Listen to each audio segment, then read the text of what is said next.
Chapitre 6. Comment on fit un bel autodafé pour empêcher les tremblements de terre et comment Candide fut fessé.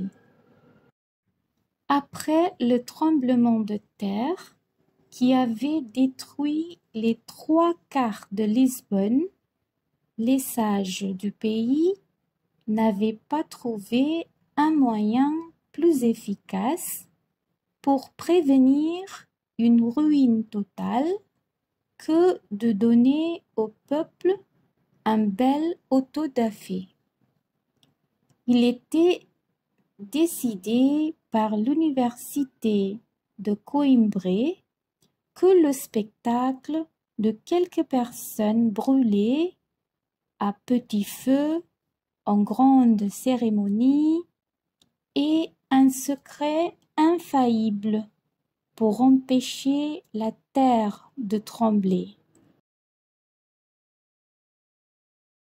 On avait en conséquence saisi un Biscayen convaincu d'avoir épousé sa commère et 2 Portugais qui, en mangeant un poulet, en avaient arraché le lard.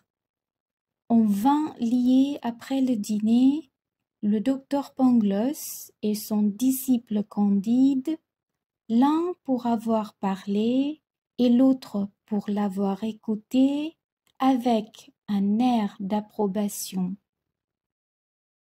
Tous deux furent menés séparément dans des appartements d'une extrême fraîcheur, dans lesquels on n'était jamais incommodé du soleil. 8 jours après, ils furent tous deux revêtus d'un San Benito et on orna leurs têtes de mitres de papier. La mitre et le San Benito de Candide étaient peints de flammes renversées et de diables qui n'avaient ni queue ni griffes, mais les diables de Pangloss portaient griffes et queues, et les flammes étaient droites. Ils marchèrent en procession ainsi vêtus et entendirent un sermon très pathétique suivi d'une belle musique en faux bourdon. Candide fut fessé en cadence pendant qu'on chantait.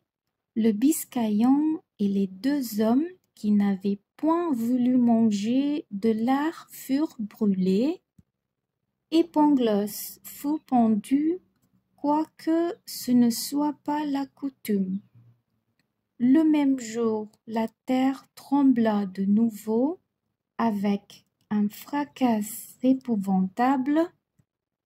Candide, épouvanté, interdit, éperdu, tout sanglant, tout palpitant, se disait à lui-même: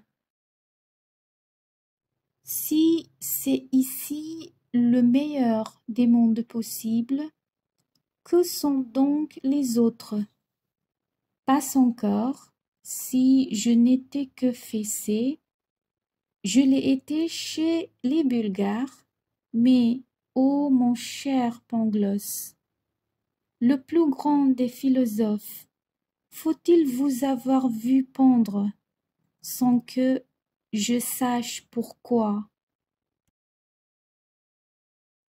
Ô mon cher Anabaptiste, le meilleur des hommes, faut-il que vous ayez été noyé dans le port?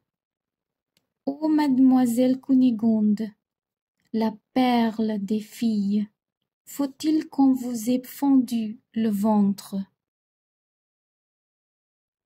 Ils sont retournés, se soutenant à peine, prêchés, fessés, absous et bénis, lorsqu'une vieille l'aborda et lui dit: « Mon fils, prenez courage, suivez-moi. »